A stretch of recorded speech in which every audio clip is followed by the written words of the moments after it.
মাঝে মাঝে চেনা পথগুলোও অচেনা হয়ে যায়। এই জন্য আমাদের অচেনা পথগুলোও আমাদের পরিচিত হওয়া প্রয়োজন।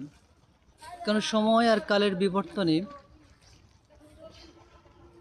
আমাদের পরিচিত পথটা বন্ধ হয়ে যায় বা বন্ধ হতে পারে,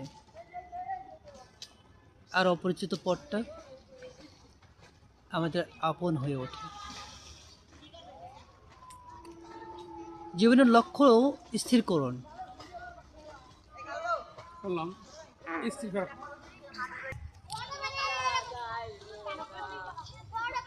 নিজের লক্ষ্য স্থির করুন। সময় হয়তো খারাপ যেতে পারে, জীবনটা নয়। যা আশা করছেন নিশ্চয় আল্লাহ তাআলা তার দ্বিগুণ ফিরিয়ে দেবেন। ধৈর্য ধরুন, চেষ্টা করুন আর অপেক্ষা করুন। ইনশাল্লাহ আল্লাহ আপনার সফলতাকে নিশ্চয়ই খুব দ্বার প্রান্তে নিয়ে যাবেন।